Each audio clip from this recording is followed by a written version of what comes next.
What's up, y'all? Welcome back to the Tuesday night live stream. Now, I'm going to preface this, and I hate to make excuses out the gate, but here's what's happening.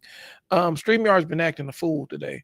This is my second live stream that I've done today, and StreamYard, the first time, fought us every step of the way.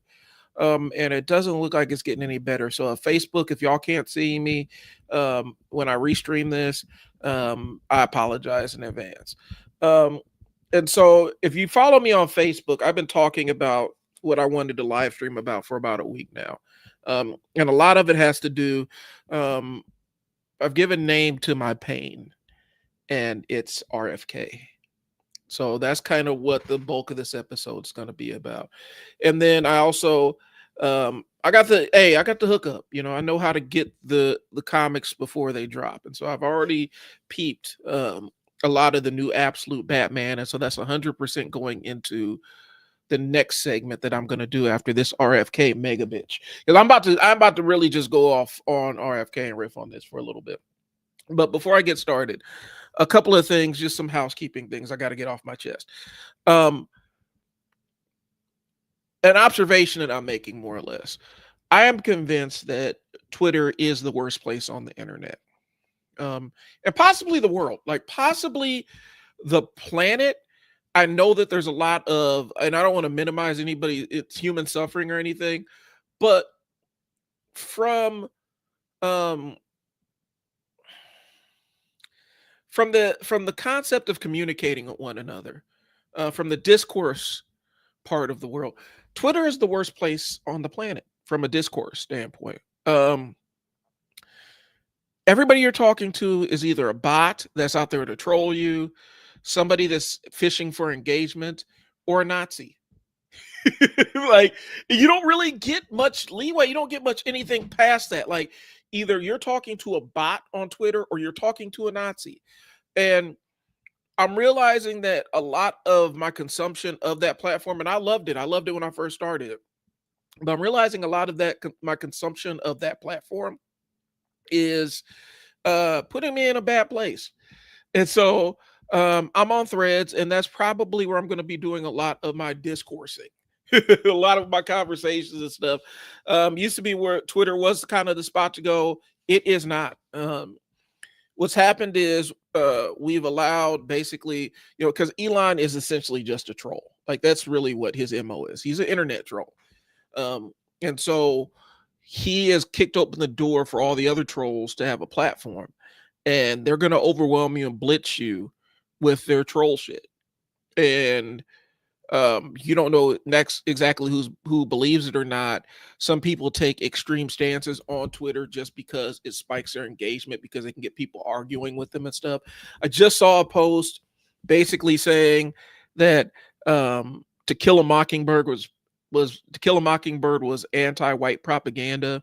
Um, those that have had people that are from down south or know people from down south who are alive during segregation, To Kill a Mockingbird took it easy. But dude, the most recent thing I saw on Twitter is dude says that To Kill a Mockingbird, he called it blood libel against white Southerners. And at that point, I knew the conversation was cooked. The response he got kind of warmed my heart, but then there's also other people like, yeah, I had to read it when I was a kid and it made me feel bad about myself too. It wasn't that bad. And I realized that all the people are talking about, well, it wasn't that bad. My grandparents told me it wasn't that bad. My grandparents told me that To Kill a Mockingbird wasn't, was fiction. I mean, I know it's a work of fiction, but it wasn't as bad as that book said. They're all white. All of them, to a person. My grandparents told me that Deep South racism wasn't bad. Random white Southerner. It's the armpit of society. Like, Twitter is the worst. Objectively and subjectively, I'm standing on my square. So I'm probably going to be migrating off of there, because from an engagement standpoint, I used to post when I was writing. When I was writing a lot more, Twitter was great for, promoting my content that I was writing and posting links to articles that I had written and stuff. And I got good support there. But then the death threat started coming in, and I'm like, I wasn't in the headspace to deal with it. I'm a little bit better now. I wasn't really in the headspace to deal with like getting blitzed with death threats because I wrote article about black comic book characters.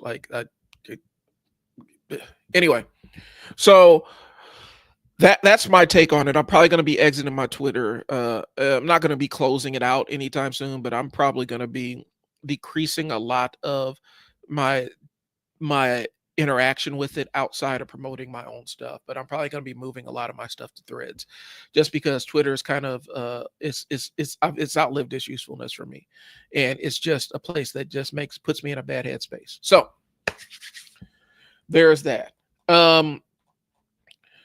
So like I said, I know I'm prefacing a little bit, but like I said, a lot of StreamYard, a lot of the issues I've had today are based on StreamYard. And if I get disconnected or if I don't see your comment or whatnot, that's what's happening. Is I'm fighting StreamYard right now. And I used to recommend StreamYard a lot for a live streaming platform. It's getting harder and harder to make that recommendation, just because of the cost consideration, the fact they doubled the price, and the fact that now huge parts of this platform are breaking. And so I used to recommend StreamYard. I'm not in that mode anymore. And so I'm looking for alternatives. So the show might take on a different look once I lock in on that. Okay.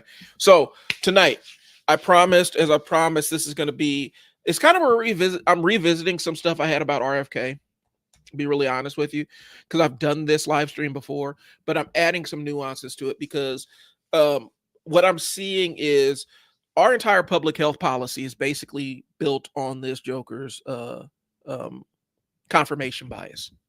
I just saw it on the news. He, independent of research and everything, he's determined that the poor health outcomes for children in this country are based on over medication, lack of exercise, blah, blah, blah, blah, blah. Really boilerplate answers that people normally just spit out there, not really matching what you expect when somebody says, we've done a study. And I'm not saying that those things can't be factors. What I am saying is he made all that shit up. It's just his agenda. It's what he has envisioned for our health in the country. And that's kind of what we're at right now. A lot of this is really totally based on what his feel of things are. And there comes a point where you do actually need an expert. Like, I know we belittle expertise all the time in this country, but there's times where you actually do need the expert to work on it, and not just the internet expert or the person who has really strong pattern recognition, who can try to tie things together. And because of that, because they can recognize patterns, people have said that they have high IQ and they're smart. That's not enough. Especially when you're talking about public health, you actually do need somebody that's actually gone to school for this stuff, making some of these calls. And I'm not here to big up the public health system in America. I'm really not, because I've seen the failures of it in real time. But what I am saying is, what we're dealing with RFK is basically, we've taken a monkey and given him a shotgun and told him defend this property here. You don't know what that is. He might hurt you. He might hurt himself. We don't know. And so this dude is at best spitballing, and at worst, there's a more sinister motive that I'm attached to it, because there's some history within the family that I can discuss. I'm not going to go too far into it because I don't think that's necessarily relevant, but I could see where this dude kind of gets some of this eugenics flavored stuff, because a lot of his stuff is based in eugenics. Like, I'm gonna be honest with you, a lot of his public health policy is based in eugenics, the survival of the fittest. Either you are chosen to be fit, or if you're unhealthy, it's all decisions you've made. There are no external factors causing this. You've consumed the wrong thing, you've ingested the wrong thing, and now it's your fault. And there's no real in between. And there's a lot of lobbyists that, the forever chemicals, like the forever chemicals that are in plastic and stuff, right? He ain't looking at that anymore, because the water bottle lobby came and said, you know what? And it might have been the plastic lobby too. You know what? Don't look at this anymore. And he said, okay. So I'm going into my outline here. Stay with me. And and we're going to get into it. Like I said, I'm dealing with computer issues. I've been fighting this thing all day. So here we go. Okay. The thing with RFK is not just the fact that he's eccentric. Um, it's not just him being eccentric. RFK's worldviews frames health, disability, and food as moral battlegrounds, like moral. And it's his crusade. But what the problem is when something becomes your crusade, you have to be very careful, especially when you're in a position of power. You have to make sure that your vision and your crusade isn't overriding the facts of the matter. Okay. And so what I'm seeing is this man has made this his mission. It's kind of like the entire Jamie Oliver. Remember when Jamie Oliver was really banging on chicken nuggets like they were the devil, they were of the devil, and they were the evilest thing on the planet. And in his mind, chicken nuggets were literally a distillation of everything that was wrong with food in America. Like it was chicken nuggets. And it was demonizing this specific food stuff. Like it's at fault. Like the food is at fault. And it's a really slippery slope to go down because there's a cognitive thing there, right? Like human beings think in metaphors. So a room can be emotionally cold. It can be physically cold. That's how human beings think. We think in metaphors. Okay. And so when we talk about additives and additives in our food, it can really line up with a purity kind of thing. Those additives are contaminating our food. And those evil additives are destroying us. And yeah, there's a lot of bad food additives out there. I am not pro food additive, right? But what I am saying is when you start getting into this food is dirty and unclean and wrong, you're actually making a moral argument, but it's not really science-based. It's not based on anything. The idea of I'm eating clean. Eating clean can mean I wash my fruit before I eat it, or it can mean I'm eating food that I don't think has additives. Food that I don't believe has extra additives. That's kind of where that's the road we're down. And it can be a very slippery slope. Like I said, I don't want to get into the whole food science part of it, but we have to be cognizant of the fact that we do think in metaphor, and that can really contaminate the discourse. All right. One of the things I've realized is, and I know this, I'm jumping around here, but there's one thing that was specifically insidious in recent weeks. It was what's available on Snap, right? Like, and I've had this argument with friends on my page before. One of the things I know from running a residential program is this. When you can control the way that you can, brainwashing somebody is really easy. And when I say brainwashing, getting actual control over their actions is easy without a physical coercion. If you control somebody's access to food, control access to water, control access to the restroom, control access to when they go to bed, or where they sleep, or their environment, you can really easily gain access. You can really gain control of people. And so when I was running my residentials programs, it was, for me on my staff, when I was managing it, it was a fireable offense to try to use food as a punishment for a kid. Because that's a very slippery slope once you start utilizing food or withdrawal of food as a punishment for somebody.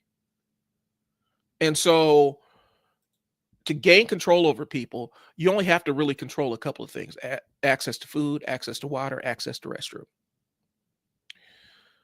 When the federal government starts dictating what food a person is allowed to eat or allowed to purchase of their own free will. And yeah, you can say, well, the government's saying that they don't want to pay for it. You can pay for it on your own. Yeah, whatever. Okay.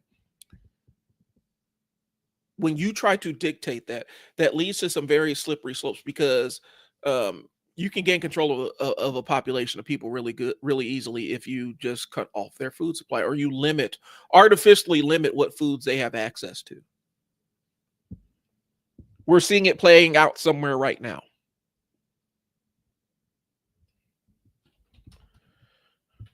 I'm leaving it at that.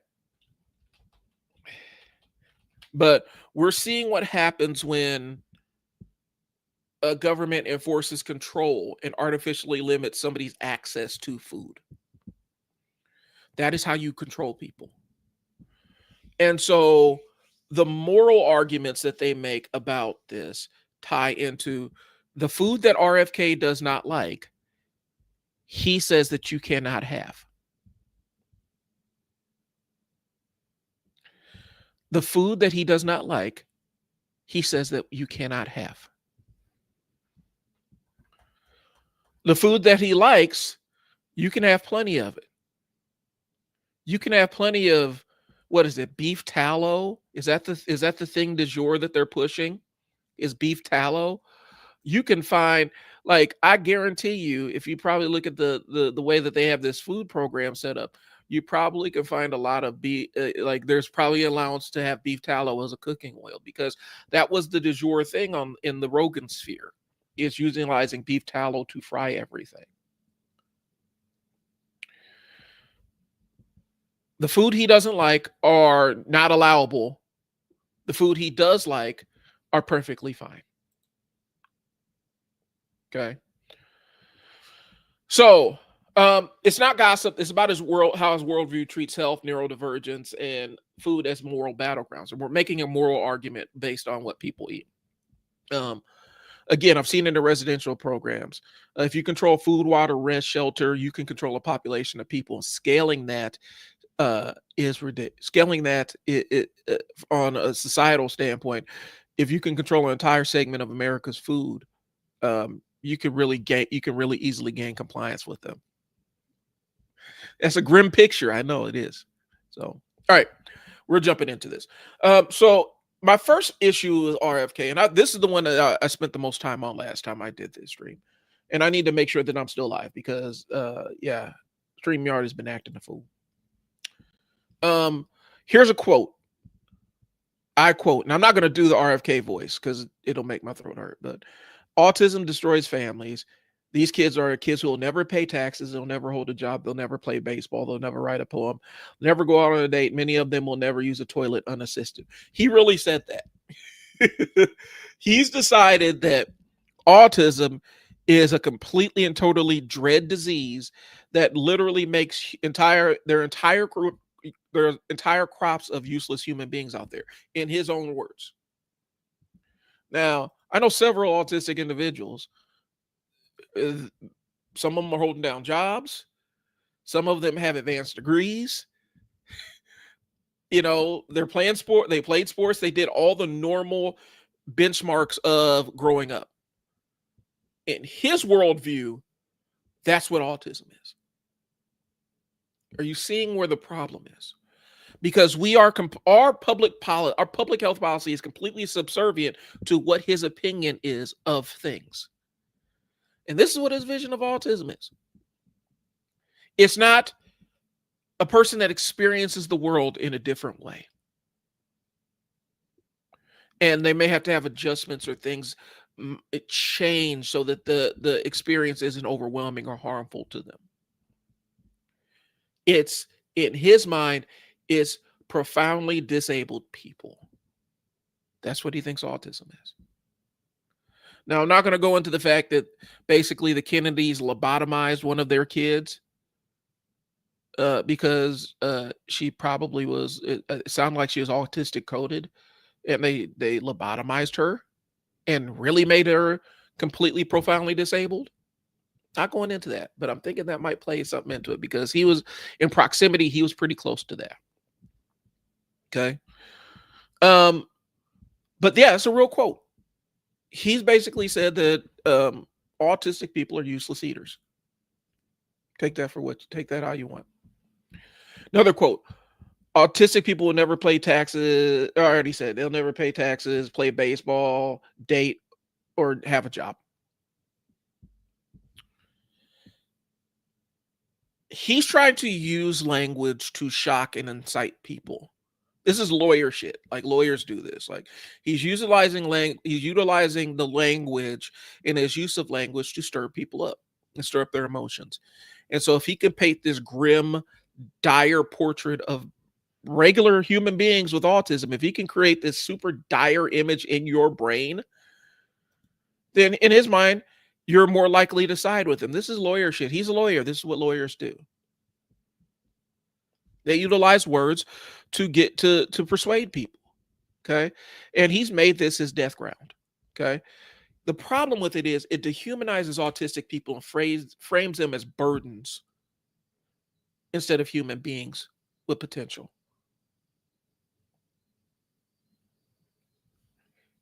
That's what it does. You're taking this group of people and are stripping them of their humanity and affixing this label to them and all the stereotypes that you carry with this label. Okay. I know that I don't know if they're still doing it. I know there was an autism database that he was thinking about. Um, it was enough for me to stall out any kind of further diagnosis or revisiting a psychiatrist for my ADHD. Like it was enough to give me pause. What's the database for? Why do you need to keep track of people? Why are you medically studying people without their consent? Why would you even think of something like that? Okay. But he frames autism as an epidemic to be tracked with surveillance, and it's not support.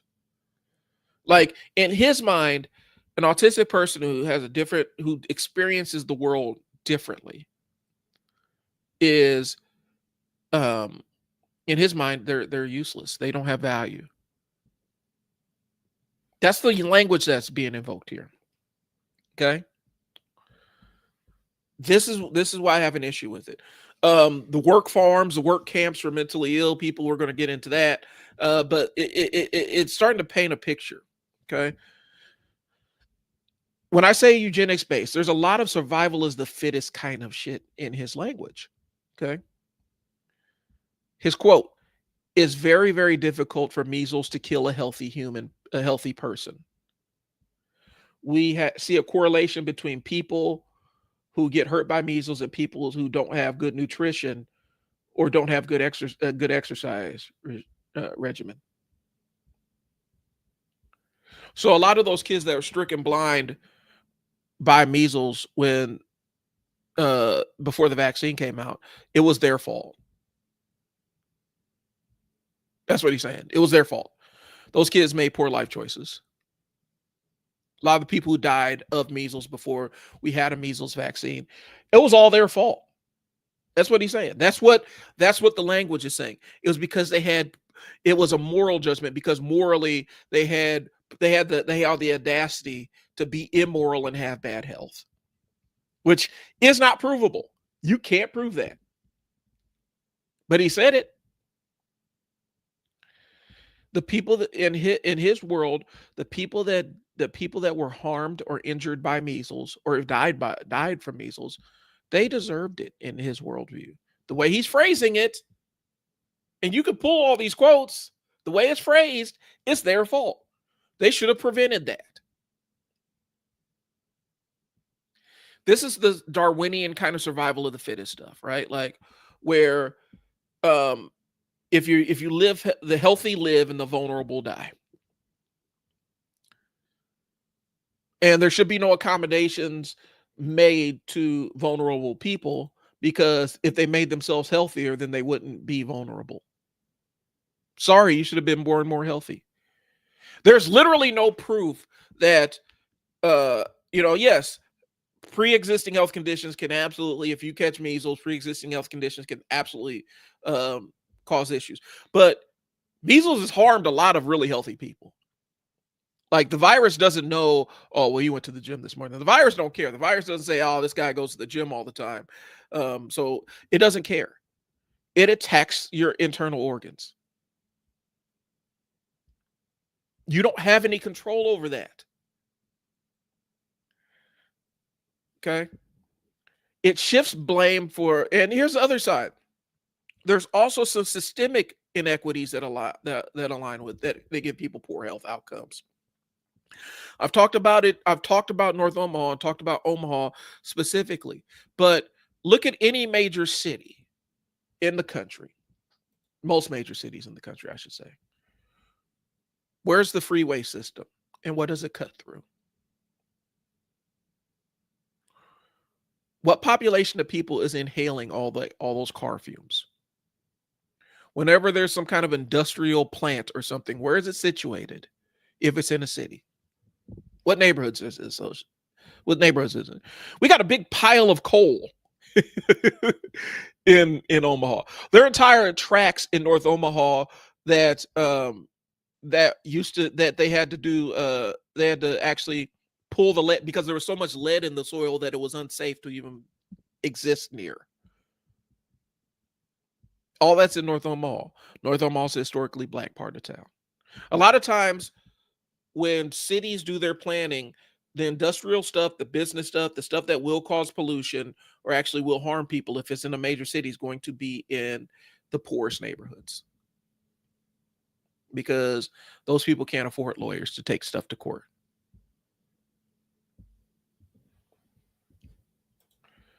And so his worldview ignores some of the systemic things that actually create poor health outcomes for people. Yeah, environmental racism is a real thing. Environmental racism says, yeah, we're going to dump all the garbage in your neighborhood. We're going to dump all of our waste in your neighborhood. And we're going to make your neighborhood an environmental hazard, but you don't have the money to move out. So you're just kind of stuck. Just saying. But yeah, avoiding the fact that there are reasons why some people are healthier than others that may be external to the individual is just another way of saying survival of the fit. The fit survive, the weak die. Okay.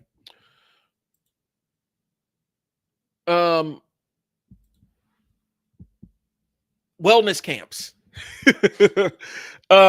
This man has suggested that as American taxpayers, American taxpayers, I guess, however we want to put it, there should be taxpayer-funded wellness camps for people that are not only addicted to opioids, but are on medication like SSRIs or Adderall. I used to be able to say that. That was my background. I used to be able to tell you what that SSRI meant. And I used to be able to say the whole thing. My mouth does not, like, my brain doesn't work with that anymore. Wellness camps for people that are dealing with ADHD or depression and opioid use. Let's not forget opioid use, because when he was addicted to heroin, he thought, okay, and here's the thing, and this is kind of off script, but what's crazy, this dude comes from one of the richest families in America. He comes from one of the richest families in the country, and he was a heroin addict. And in his worldview, here, listen to the narrative of his story. All he needed to kick the habit was to be put in a work camp. It's bullshit. It's bullshit. There's no way that they just said, hey, we're going to throw this dude in a work camp. That Kennedys ain't doing that, bro. They broke the bank to get this fool actual treatment and help, not just shove him into a work camp. Sorry. I'm sorry. That's not real. That's not realistic. And you're telling me that this super rich family that has all the means in the world, and they have a son who's a heroin addict, all they did was just ship him off to a work camp? That is bullshit. I don't believe that for 2 seconds, but that's what he'll suggest for your kid or your cousin or your uncle or your aunt or your mom or your dad if they're dealing with depression, if they have ADHD, or they're on heroin. Why are these things tied together? In his mind, why is having clinical depression the same thing as being on heroin or addicted to opioids? Why is that the same thing? Because he doesn't really know how this shit works. Any professional, you're not lumping in people that have depression or ADHD and lumping them in with addicts. That is a different battery of treatment. There are different treatment options. There are different things that actually physically happen. From a mental health standpoint, there's different modalities of treatment for people that are addicted to drugs and people that have depression. In his mind, we just throw them all in the work camp. Who's running these work camps? What do the work camps look like? Who are they working for? Is this kind of one of those prison labor work camps? Are the work camps run by corporations where you're making t-shirts so somebody can sell them? What do these work camps look like? What kind of work are they doing? What treatment framework exists around that? When are you done with your term at the work camp? Like, these are all real questions if that's his solution. And the reason why there's no real answer is because it's a dumb solution. It's a it's a dumb solution that he's just making shit up. He's just spitballing stuff. Okay. So the quote is, people could spend 3 or 4 years to get reparented and reconnect with communities in a work camp. Sorry, you got depression. What we're going to do is we're going to go force you to work. That's going to make you feel better. No, we're not going to give you any medicine or any treatment. You're going to go work because your brain is rotten, and we need to get the rotten out of your brain. That's exactly what that framing is. There used to be disabled colonies, okay, where they just ship disabled people and force them into forced labor, coercion, isolation, and it was all disguised as treatment. Like, we're literally at a point now where society is finally saying, hey, you know what? These camps where they come and kidnap your kids and ship them out to the desert, those are pretty bad. We probably shouldn't do that. But if your kid has depression in RFK's dream world, they're going to get stamped and shipped off to a work camp for 4 years instead of getting treatment. There's no evidence-based. And so I'm talking a lot of this because I've worked in evidence-based programs. And a lot of times, yeah, you pay for your evidence-based. You actually pay for them to come out and do the accreditation and everything, blah, blah, blah, blah, blah. And that the way that organizations offset that is they get multiple places to review their evidence. They pay multiple, like they actually pay for them to come out and research and make sure that they could say this is evidence-based, an evidence-based approach, and they can show efficacy of what they're doing. There's nothing evidence-based about work camps for people that have depression. I'm sorry. It's punishment. His goal is to punish you if your brain doesn't work the way that he thinks it should. All right. So, and I think this is why when I talk to people who venerate RFK and think that he is the greatest thing to happen to public health, I always want to say, he did heroin and eats roadkill, right? He traps roadkill and stores it in a fridge. And yeah, he does falconeering, which is it's an eccentric rich person's thing. But he also eats the roadkill. He eats roadkill. That should be disqualifying. Listen, so the other night, not too long ago, we were sitting there watching public television because that's kind of the thing me and my wife do. We'll sit there and watch Create TV on PBS. And there's this dude that his job is he goes out in the woods and forages for food. Like, he goes out there and he'll find some weeds and whatnot and bring them back to the crib, and he has a chef like cook them up. And I'm fascinated behind the fact that I will never do this. But he'll go out and find some poison sumac or some sumac and have the dude cook it in a way that it doesn't like kill him. And one of the episodes, he found a turkey that had been hit by a truck that was just laying in the road, a dead turkey that got run over. And so he takes it back to the crib and they strip it and dress it and cut and butcher it. And he's eating turkey breasts from a roadkill turkey. And my mind would not let go of the fact that he is eating roadkill. The bird didn't even look good. It didn't even look right. There's no way to know how long that thing had been sitting out there. He said it didn't stink yet, which I guess was his barometer. RFK eats roadkill, bro. This man eats roadkill, but he's about to tell you that your food is impure. Are you seeing what the problem is with this? I don't mind if there were doctors, like if he had surrounded himself with experts, actual experts, not just people that agree with him, like real experts. If he surrounded himself and they were there to check his worst instincts and worst impulses, fine. I disagree with the man, but at least he has experts. He knows he's not the expert. This man believes he's the expert.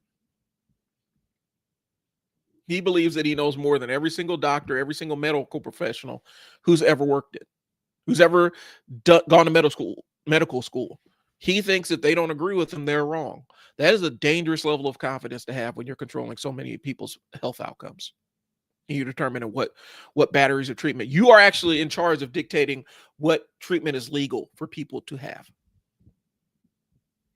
It's not going to be long before he tries to outlaw antidepressant medication and ADHD medication. And there are people that I'm actually one of them. There are people that whose lives have been essentially saved by that kind of medication. And it allowed us to function in a way that allows us to interact and interface with society in positive ways. And he's going to come take it away. Because in his mind, it's bad for us and we need to all go to work camps. Okay. So RFK admitted, this is a quote. I have a freezer full of roadkill. It's what he uses to feed his falcons. He eats it. I'm telling you, he eats that shit. He reports blending live animals, beheading a whale, like I've seen him behead a whale, and this really strange, like controlling relationship with nature. Like he's out to just establish dominance. Like it's like the whole world is 50 Shades of Grey, and he's Christian Grey, and he's just going to establish his dominance over nature. And nature is his sub. The food purity rhetoric, it calls seed oils, dyes, and additives poison, which goes back into the fact that human beings think in metaphors, right? And he wants SNAP restrictions so poor people can't buy soda, candy, or snacks. Now, here's what I'm gonna go with this, and I know a lot of people are going to disagree with me. I don't care. Get your own show. No, you should. Most of your meals should not be comprised of soda, candy, and snacks. Like that should not be the main part where you're getting your nutrition on. But this also says that a poor parent is not allowed to buy their kid a birthday cake with their SNAP. They're not allowed to buy their kid a sweet treat for after school, a sweet snack after school. That's only the rich kids. Only the rich kids can get that. Brokey, if you're a brokey, if your kid wants, you just need to make more money. Now, the irony is this is coming from one of the dude from one of the richest families in the world. He's here to tell you that you're too poor to enjoy nice things. Or you're too poor to treat your kids every once in a while.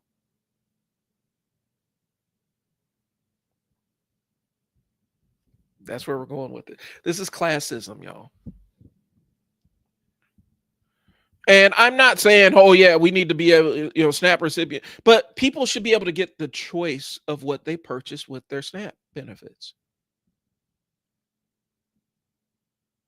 It's a basic human right to be able to choose what you eat. And sometimes people have to audible. They're in the store and they don't have something if they don't have a thing. So if you artificially narrow down what people can get with their SNAP, right? And then you go to a store that doesn't have the things that have narrowed down. So what you're not going to eat? You go to a store where none of this stuff is allowed based on what your benefit, what they're not supposed to eat. What are you supposed to do if that's the only store? For a long time, there's a huge food desert in Omaha, and there's still kind of a food desert in North Omaha, where the main store is like a Family Dollar, and most of that stuff in there would fall outside of what RFK says that you can eat. So there's a classism tied to it. Wealthy families can indulge in chips and soda and pizza in moderation. Poor families are told those same foods are immoral. So if you have enough money, buying a frozen pizza for your family is perfectly cool. But if you're poor, you really need to be eating that bread and beans. Because it's an act of contrition. It's an act of contrition, right? Like you have to show that you are You have to show that you are making up for your lack, basically, your general lack. You have to demonstrate that you are contrite and that you're apologizing to whoever is in control of it for being poor.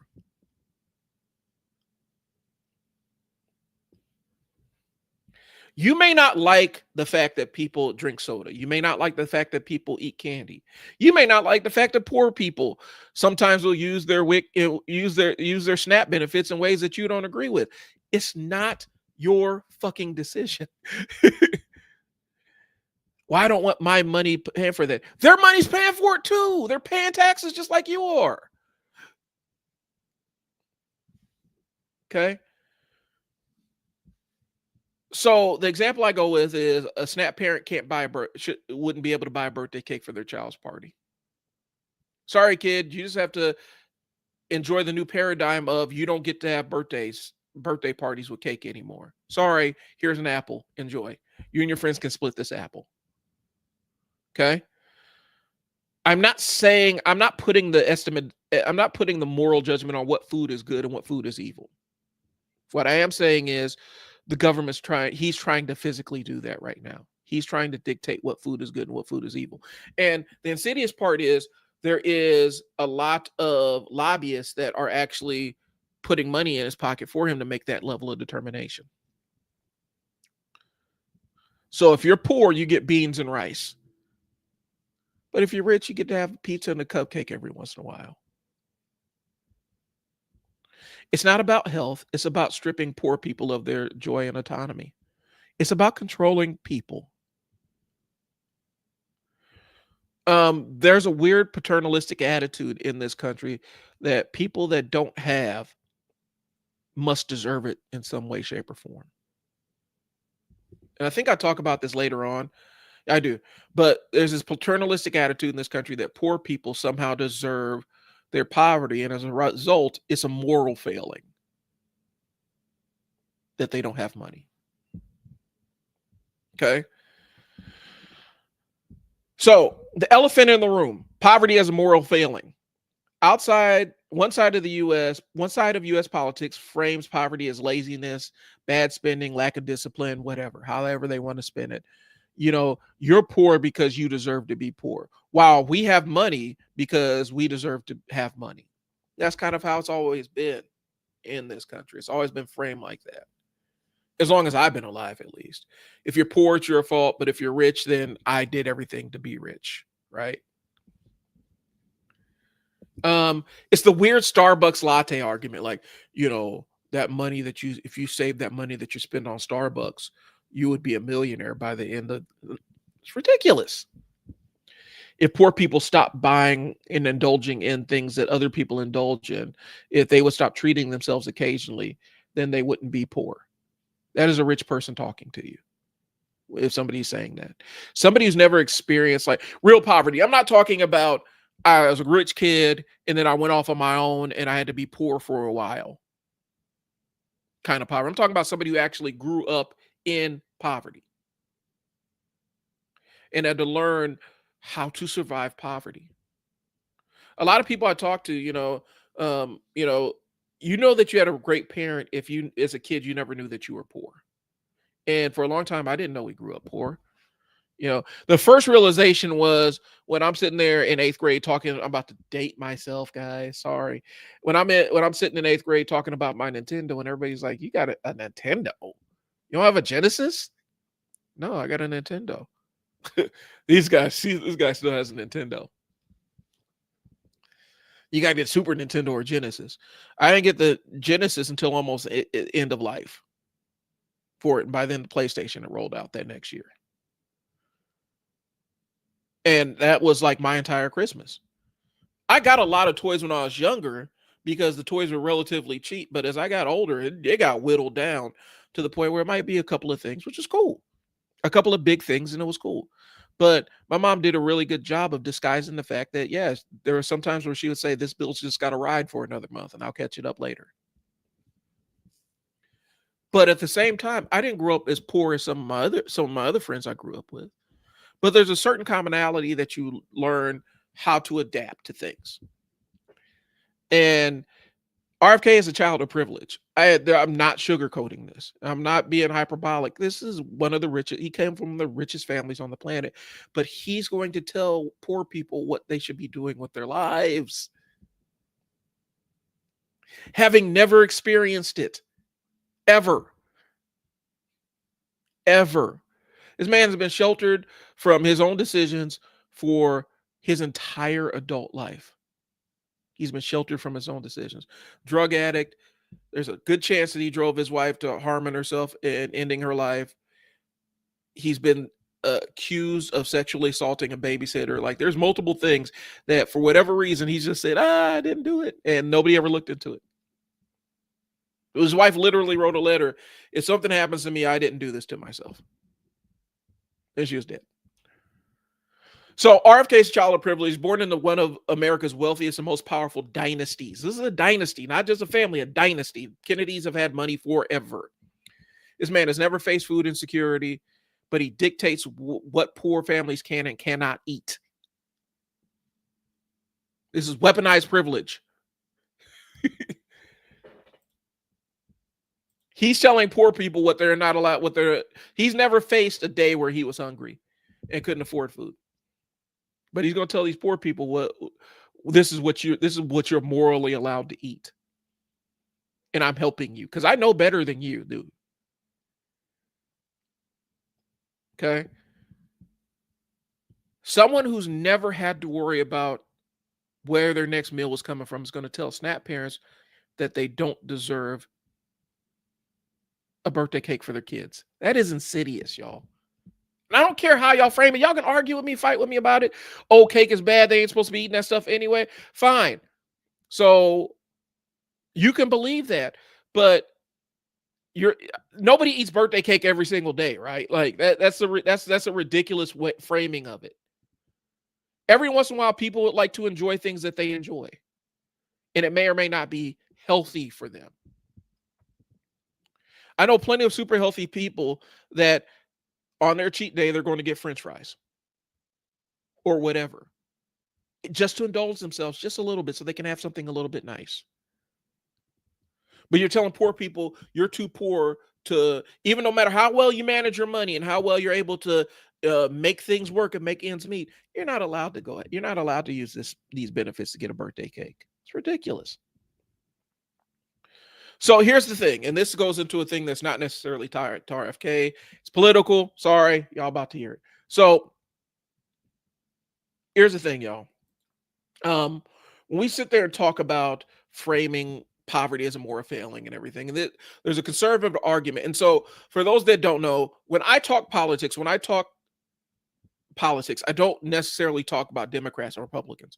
I talk about conservatives, liberals, progressives. Okay? Because to me, that's a better framing of the history of political movements in America. Because there was a time where Republicans were progressives, Democrats were conservatives. And so whenever somebody throws that argument in, well, Democrats voted for slavery and blah, blah, blah, those were conservatives that were doing that. They're upholding the slavery status quo. That's what conservatives do. It's preserving society as it is. Upholding the institutions that prop us all up, right? So I don't talk Democrats and Republicans. I talk about conservatives, liberals, progressives, because it's a better framing of historically where people actually are and where they actually align. Okay. And so these generalizations, all generalizations are false. I'm done prefacing. Let's get into it. So this is my take on it. There's a specific reason why specific conservatives need poverty to be a moral failing. They require it to be. Their worldview insists upon it. Okay. Because if poverty is systemic, then the bootstrap myth collapses. And here's the thing. Pulling yourself up by your bootstraps is impossible. It was meant as a sarcastic statement. I pulled myself up by my bootstraps. That means I came from nothing. I came from nothing. That's what I pulled myself up by my bootstraps means. It is not supposed to be a natural condition for a person to always be in. You literally have nothing. and you have to make something happen. Because the same people that are telling you need to pull yourself up by your bootstraps were the same people that never had bootstraps to worry about. They are already lifted up. They didn't have to pull themselves up by anything. Okay. So if poverty is a moral failing, the bootstrap myth collapses. That would mean that the system is unjust, and the work hard and you'll succeed story is exposed as hollow. Because I know a lot of poor people who work their asses off. They work harder than anybody I know. They're on time, they're punctual, they're great at what they do. They're not in a position to make a lot of money. It could be an education piece, it could be just the industry they're in. It could be just a rash of hard times. Not everybody can have a high-paying job. That's the way the society is built. It's built on fake scarcity. It is physically impossible the way our society is set up for everybody to have a high-paying job. So somebody's got to occupy those jobs that are low wages. Somebody has to occupy that place the way our society is set up. And you're blaming people for being put where they are forced to be and they're forced to exist.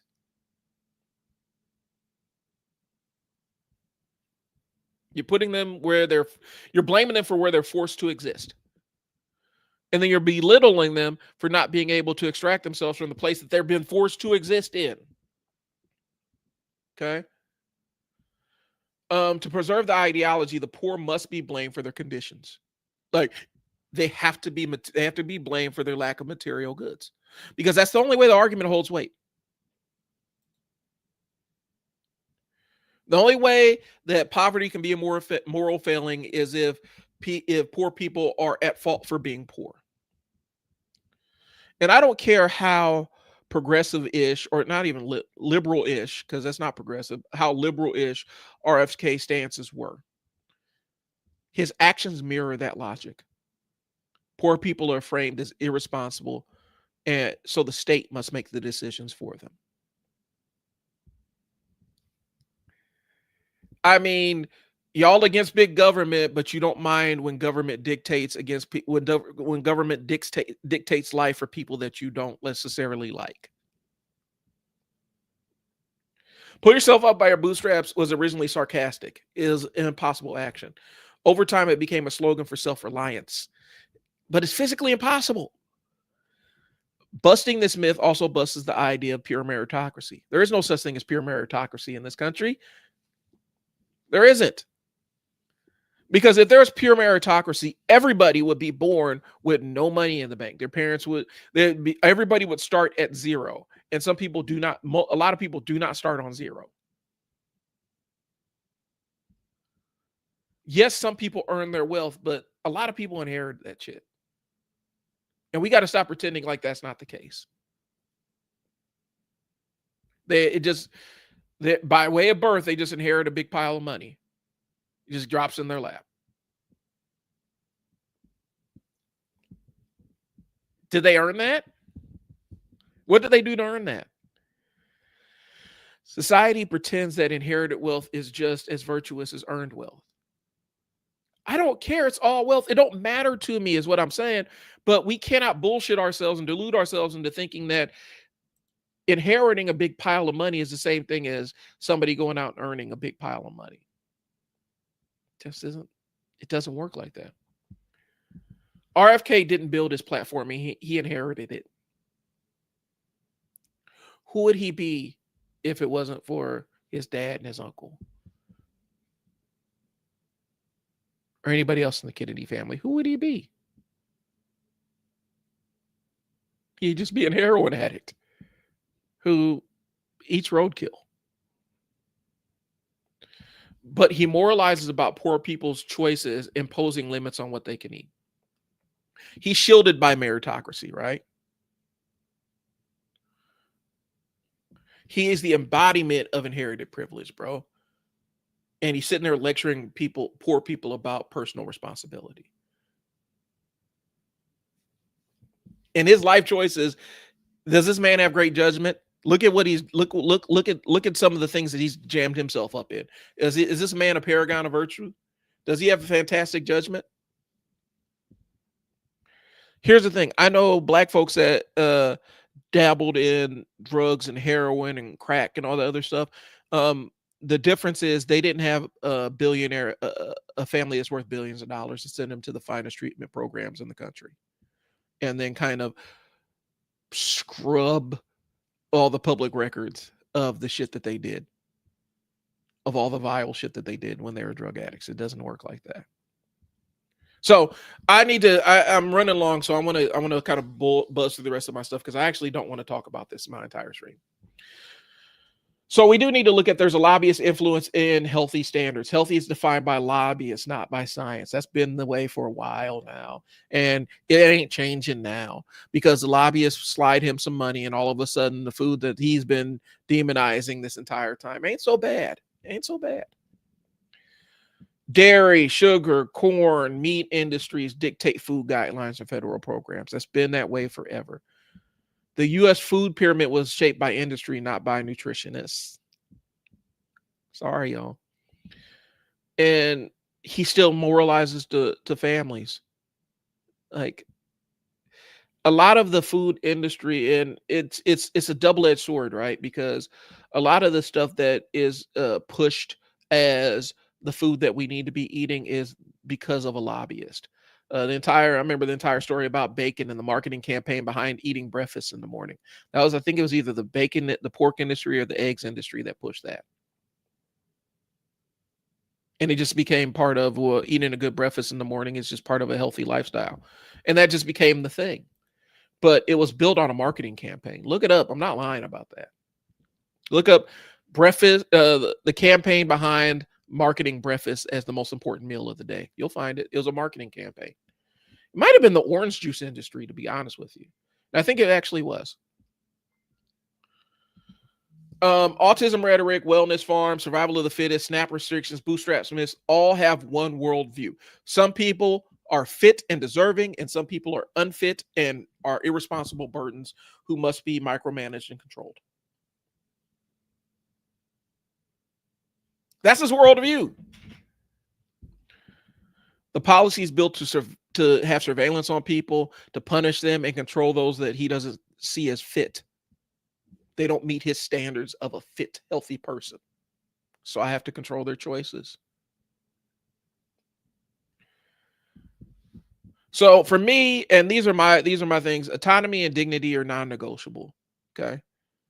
Neurodivergent people deserve support, not pity, and not micromanaging, and definitely not work farms. Fuck that noise. Not work farms. Health equity. We can fix some of the systemic issues. Okay. We can increase access to the food that the healthy food that they say we should be eating. But that doesn't mean anything if the healthy food that we should be eating is still too expensive. And sometimes people are just in a rush, man. You working a couple of jobs. You may not have time to sit down and cook a full meal for the family every night. So you're going to grab that bag of chicken nuggets and throw it in the microwave. And you're going to eat that. We ate. It wasn't the best. Nobody's deluded into thinking that this is all healthy and everything. But sometimes it's just a matter of the food has to be eaten to move on. Okay. Kids deserve birthday cake. Kids deserve to have nice things occasionally. It shouldn't be dictated by public policy. And the government sure as hell shouldn't be saying, parent, you're not allowed to buy some cupcakes for your kid's birthday with these benefits. That's ridiculous. Okay. And therapy works, and medication works with management. Like, there's nothing wrong if you need to take medication because you have depression. There's nothing wrong with that if it allows you to function and live in society and exist around people. We can't demonize that. Because the other option is you have unmedicated people who aren't getting any level of treatment, any level of care. And that's when bad things happen. They don't need work camps. We need to pour more resources into making sure that people have equal access to mental health services and physical health services. Okay. Bottom line, RFK is a fucking lunatic, and he eats roadkill, and he's a former heroin addict. He shouldn't be in charge of a fish tank. He shouldn't be in charge of the health of a fish tank. Not, but he's in charge of our public health policy. It's ridiculous. He's done more harm in this short amount of time because of his belligerent ignorance, because he doesn't know what some of these things are that he's cutting funding off to. He doesn't know what they actually do. He actually cut off funding to research for childhood diabetes. And when pressed on it, he's like, "Oh, I didn't know." Yeah, you don't know shit. That's what the problem is. You're a chimp with a shotgun. You're just waiting for him to hurt somebody.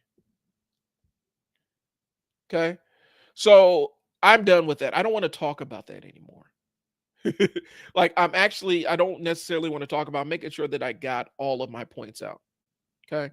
But understand, more times than not, it always leads to the fit are worthy, the unfit are unworthy. And that's his entire worldview. All right.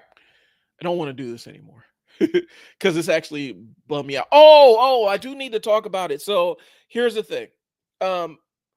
If we're talking about where this survival of the fittest kind of capitalism thing comes from, look at what Jack Welch did at GE. Okay. He is the CEO of General Electric.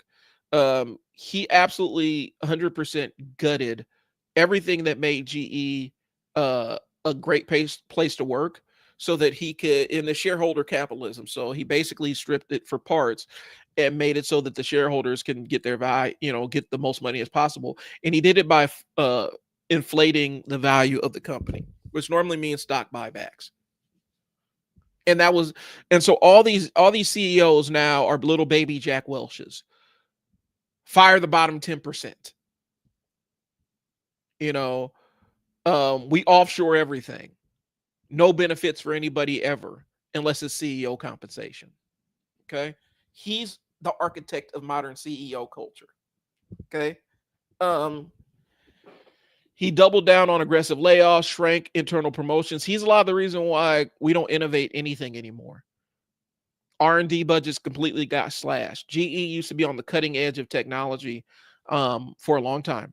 And he came in, and that's why now we have all these electronics and stuff that break down after 2 years. Where I had a washing machine that was older than me, how older than I am now in our house. Dishwashers that lasted forever, TVs that lasted forever. We ain't got that shit no more because we don't innovate. It's made technology disposable. It works for capitalism because that forces us into consumption. We have to overconsume things. The phone can't just, we can't just we can't replace the phone when it breaks. We got to replace the phone because a new phone came out. Sorry, iPhone folks, but Android people do it too. Okay. His leadership redrew the entire corporate landscape, place shareholder values on stakeholders, over stakeholders' well-being. And so it used to be the person that ran GE before him believed in what they called corporate welfare, which means that there was a heavy investment from the corporation into the communities they lived in, communities they existed in, promoting from within, making sure their workers were taken care of more than anybody else. They used to brag about paying their taxes in full and stuff like that. He killed all of that shit. All of it's gone. And that's what we see reflected in corporate culture now. And to be honest with you, as much shit as RFK wants to talk about corporations, he's a corporate shill at this point in time. He's one of them. Okay. And it kind of dispels, like it ties into the meritocracy argument, because you can't tell me that a CEO, some of these CEOs are better workers or more knowledgeable about what they do than other people. You just can't tell me. That's a fucking lie. They're not best at what they do. They're best at being CEOs. They graduated from here's normally the pipeline to CEO. You graduate from one of these schools. You want to graduate from one of these big business schools with a management consulting degree. You work at a management consulting firm for a while. Okay. You get tied to some big corporation. They need to lay off a bunch of people or do something else, some other sinister shit, and you help them with that. And then you end up getting a job there. And you end up matriculating up. So you already enter at the ladder. So nobody goes through the mailroom all the way up to the top. It don't work like that anymore. You enter mid-level management and you just work your way up to the top. And so that's why CEOs who suck keep getting jobs, because it matters, because they just said, we just need somebody with CEO experience. What does that mean? They just need to know how to be a CEO. What skills is that? There's CEOs of companies that they don't have any experience in the industry that they're CEOs of. Like, it's bullshit, is what I'm saying. The entire meritocracy of CEOs and who's deserving and all that stuff is it's an absolute fabrication and a lie. Welch's playbook set the template. CEOs are super performers who deserved outsized wealth, even though they may raise in proximity and heroinance and consumption. It's all rigged in their favor. Like, all this shit's rigged in their favor. It fuels the myth that they're inherently more talented than their employees. It's not. Elon Musk is not more talented than the engineers that work at Elon Musk companies. And the truth is, like, they just give him, like, they're just trying to keep him out of their way from fucking things up. So anyway, I had to throw that in there. That was a piece of the meritocracy thing I left out. All right, so I'm done. I don't want to talk about that anymore. It puts me in a bad headspace, and I don't like talking about it. What I do want to talk about is, so y'all, I've sat and I've actually read, like, your boy got connections. I know how to do this stuff, right? I've already gone through and experienced the latest issue of Absolute Batman. It keeps getting better. And I know I was talking about it a couple weeks ago, but I do honestly believe that somehow, some way, DC has to make the Absolute Universe exist and stay for a long time. I don't want it to go away. And I know defeating Darkseid is going to get rid of it and all the other stuff because of the way that they framed it. But this is the best storytelling that DC's done in years. In years. I would like them to merge the realities, because Absolute Batman is good enough where he could be the main Batman. And the stories are good enough that can be the main Batman story. We don't need another Batman story. I know it's not going to happen. It's too grim and gritty. This issue was jaw-dropping. Issue 12 of Absolute Batman was astonishingly violent. And I'm not saying that because I'm into the grim dark. People that know me, I don't like the 90s era dark for the sake of being dark. There's a specific reason why this one is so dark. And it was shockingly violent. It's not for the faint-hearted, but it's the best iteration of Bane that's ever existed. I put 10 toes down on it. There is not a single version of Bane that works better than Scott Snyder's Bane in Absolute Batman. Not a single version of him exists that's better. This is the best this character's ever been. It's the best Mr. Freeze has been in years. They make Killer Croc an interesting character. Like, they are really doing some amazing things. Like I said, I'm just warning you. This is a content warning, y'all. This issue of Absolute Batman is not for the faint of heart. Issue 12 is not. And if you thought that issue 11 and 10 were gruesome, you have seen nothing yet. But the thing is, Scott Snyder's able to write horror stories, but he also is really good at it's grim, it's dark, it's bleak, but there's hope in it. It doesn't feel like you're just reading this slog, right? It doesn't feel like just this bleak, depressing, where there's never any upside to this ever. And so, even though as dark as it gets, there's this level of hopefulness in it, right? It's not like what was it, the Cormac McCarthy book, The Road, where it's just bleak and dark, and then they made a film that was somehow even darker than the book. Like, it was just darker than the book, right? Like, and who was that? Who wrote that? Who directed that? Anyway, The Road was one of those super dark things, right? The Mist, like it wasn't like The Mist where The Mist just felt heavy and it never got any better, and the ending was even worse than the book and just even darker. So it's not a bleak book. Like there's some hopeful elements and there's interesting character development enough to make you feel like, okay, I'm invested in this. So DC's mainline universe is struggling with me because it flirts with darkness but doesn't commit. Elseworlds are kind of gritty, but they're treated more as side projects and tonal mismatch, like aspirational but grim, and it's just kind of a lukewarm thing. The Absolute Universe works because it balances darkness with a hope. The superheroes are the hope in the world. And so, for better or worse, they aren't like these dark versions of themselves. They are just surviving the dark world that they exist in. They face the dark on a daily basis, but they don't succumb to it. The stakes feel real and the consequences stick. If you read Absolute Batman number 12, the consequences are real as hell. I'm just telling you, be prepared for it emotionally, mentally. I wasn't ready. And the characters evolve instead of these constant resets where they constantly get these mulligans. Like what Batman got his hand cut off in one of these in a mainstream DC book. He got his hand cut off, but oops, there's a clone of Batman, and we'll just transplant his memories into the new Batman. Now he has his hand back. So we cut his hand off for no reason. Why did we do it? We just did it.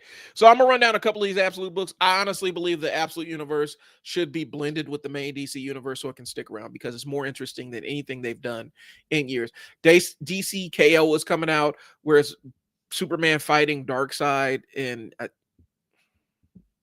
we'll see what it is. I just hope that doesn't mean the Absolute universe goes. Okay. The Absolute Batman is written by Scott Snyder. Nick Dragotta is the main artist, but they bring in guests, and you can see it because the art is very, very compelling. If you've seen the Ultimate Killer Croc, he is terrifying, but he also looks like Killer Croc, but he's terrifying. Bane is like 26 feet tall on Venom. He's like 26 feet tall. Like he's terrifying.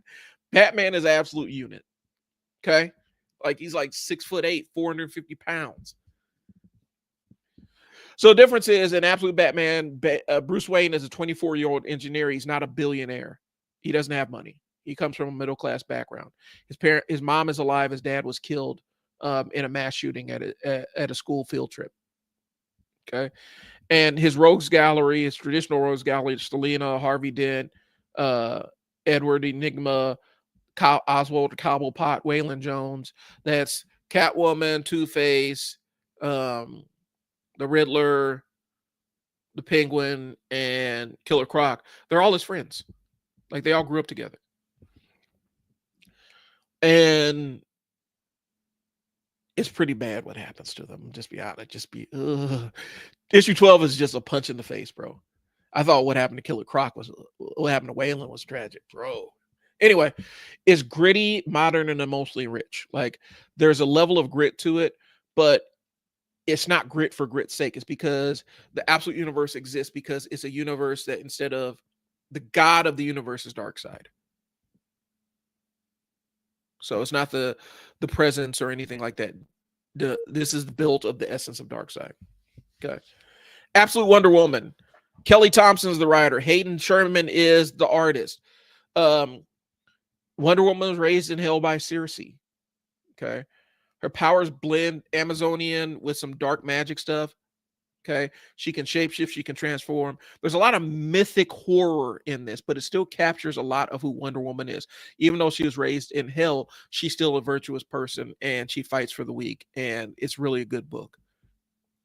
I don't like it as much as Absolute Batman, but I don't like most things as much as Absolute Batman. I'm just being honest with you.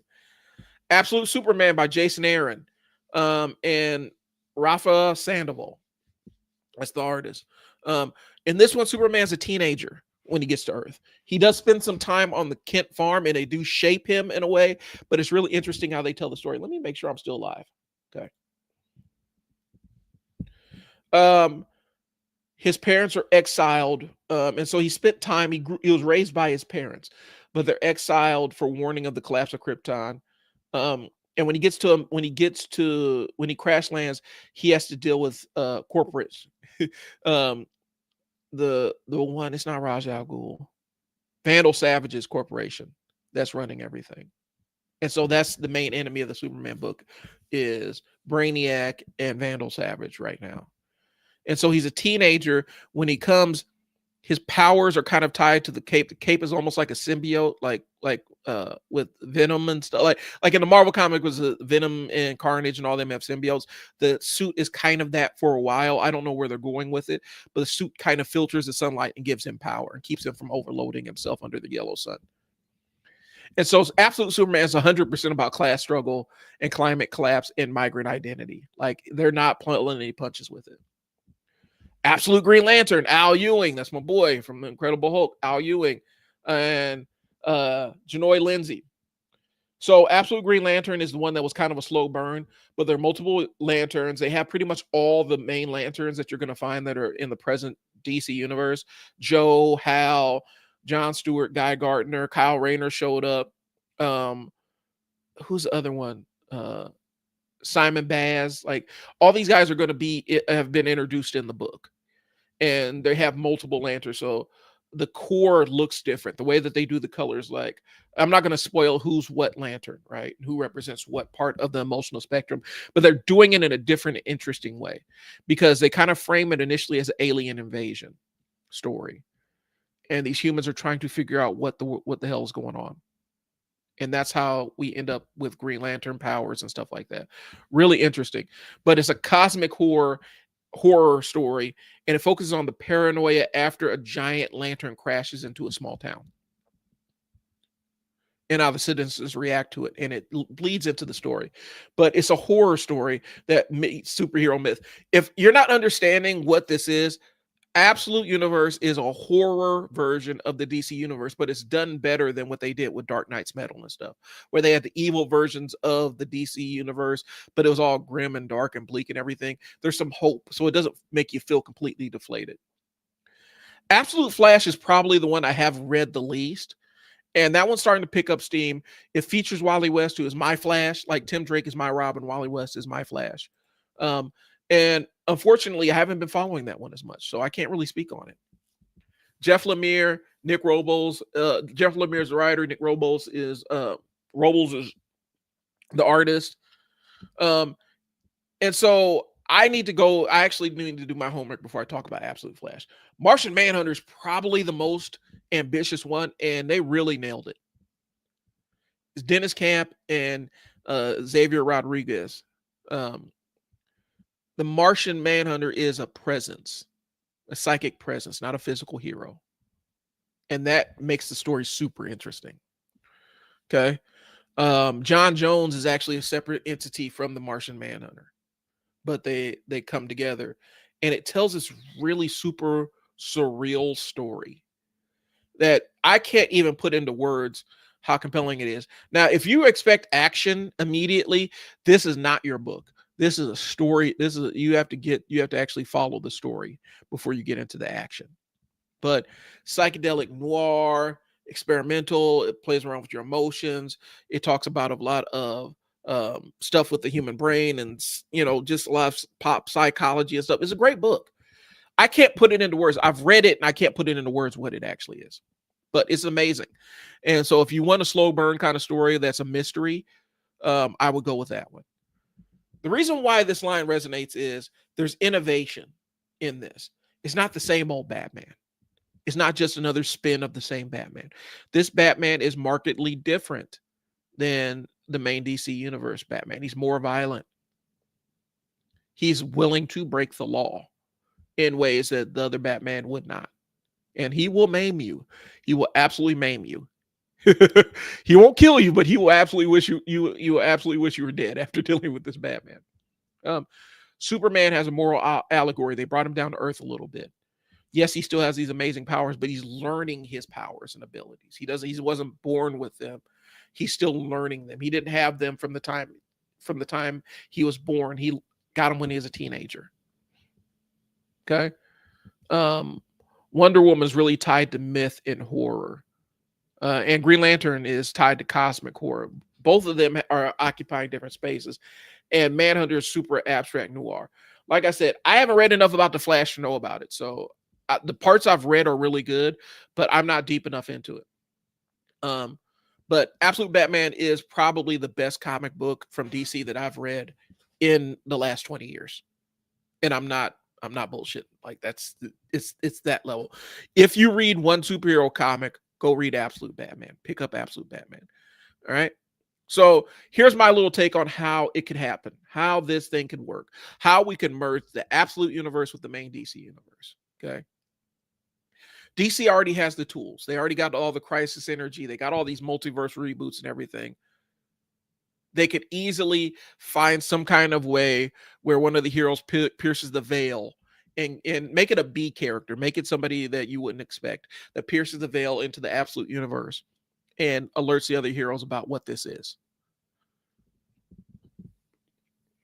And the resolution of it has the two universes merging together, where some heroes get replaced with their new versions, others live alongside their new versions, but there are aspects of it where it kind of merges. Kind of like what here's what I'll throw: what Araki did with JoJo's Bizarre Adventure when he rebooted the entire line after Stone Ocean, where they accelerated it and it created an alternate reality, but it was all merged reality. And so you had versions of the same characters that existed in the same places, but then you also had different versions of the same characters. Okay. And you just keep some of the through lines. I don't care if they replace current contemporary mainstream Batman with Absolute Batman. I would not be mad about that at all. I would actually enjoy it. I think the book is better. I think he's a better Batman. Okay. But they could be folded into the mainline continuity. I think it can happen, right? They do enough with the crisis energy and merging universes, and they've already done the collapsing of universes with the not Infinite Crisis on Infinite Earths. They already merged the realities like 7 times. Why not do it? Why not do it an 8th time? Who cares? Here's the thing. By hook or by crook, we need to keep the Absolute universe in play. It needs to continue to be a thing and not be shut down or mothballed or forgotten about. It needs to continue to be a thing for as long as they have stories for it. It's the best thing that's come out of DC in a long, long time. I am a Batman fan who doesn't like a lot of Batman that's been released over the last couple of years. Unless it's Scott Snyder writing Batman, I don't really fuck with it. I just don't. This is the Batman that needs to exist. DC's main line is stagnant right now, bro. Like, I do like the fact that we have an evil version of the Legion of Superheroes. I like that. That's happening in one of the Superman books. And the Justice League is having to deal with the evil version of the Legion of Superheroes. If we're going to have Legion of Superheroes, I'd rather them come back because I think that they are an interesting twist of superheroes from the far future. The only problem is DC keeps rebooting the continuity. So we don't even know where the Legion of Superheroes, like, we've done rebooted the main DC universe so many times. We don't even know how events have maintained that we have a Legion of Superheroes. I hope that makes sense. We rebooted the past so much that we don't even know how the Legion of Superheroes exists in the 31st century. Because they were always treated like this is what happens in the 31st century. And I almost feel like they've been rebooted out of existence. And so maybe this is reintroducing them to the main DC universe. I want to see what happens. I'm interested to see what this looks like. But yeah, the Absolute, I think they are the Absolute version of the Legion of Superheroes, if I'm not mistaken. I don't know. Bottom line, DC's main line is kind of stagnant. Like, they're doing some interesting things, but it's not as good as anything they're doing with the Absolute Batman stuff. It's almost like with Marvel, like a lot of the best Marvel stuff right now is actually the Ultimates line. And I couldn't have said that about 20 years ago, because 20 years ago, the Ultimates was putrid. But I just really hope that they maintain it. Bold future, dark, but they're still heroic. And I like that. I like that the heroes are the beacon of hope in the world. And they're not succumbing to the world that they exist in. Yes, Batman's more brutal. but he has to be in order to survive his version of Gotham City. So, y'all, I want to ask y'all a question.